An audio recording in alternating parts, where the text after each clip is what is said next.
Inquiry भी हुई, नैब भी केस किया, तो क्या लोगों की निशानदेही की गई है उसमें या कोई लोग पहली बात ये दवाइयों वाली बात जो है फेडरल गवर्नमेंट का टॉपिक है। दूसरी बात है नैब भी कर रही है और ऑडिटर जनरल भी कर रहे हैं।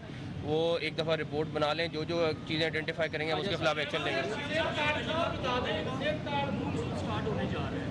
जिस तरह का आज ये वाक़या मसले में पेश आया, शहर में कम से कम 4 से 5,000 इसकी मारती है, जो हमेशा आपने भी जितना अर्सा कैरियर आपका रहा जर्नलिस्ट, आपने जिसे इंडिकेट किया कि खतरनाक इमारतें हैं। ये जो पूरा 1-1.5 महीने का स्मेल होगा मानसून का, इन इमारतों के हवाले से कोई पॉलिसी बन रही है जहाँ पे हज़ारों लोग रहते हैं इन इमारतों। देखिए मेरी बात सुनिए, यही मसला है कि 4-5 हज़ार लोग जो हैं उनको किधर लेके जाएंगे। अब अगर उनको बिल्डिंग सील नहीं करते हैं वो एक अलग प्रॉब्लम बन जाती है।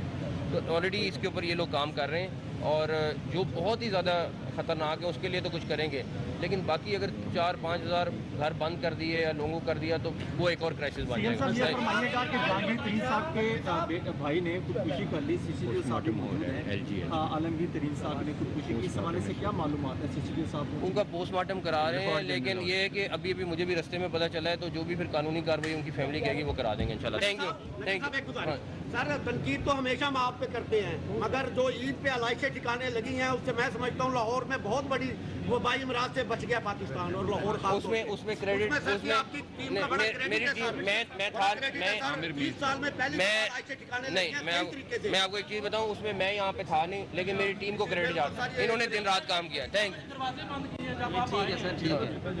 दरवाजे कोई नहीं बंद हुए सर, कोई नहीं बंद, कोई बंद नहीं हुए। वज़ीर आला पंजाब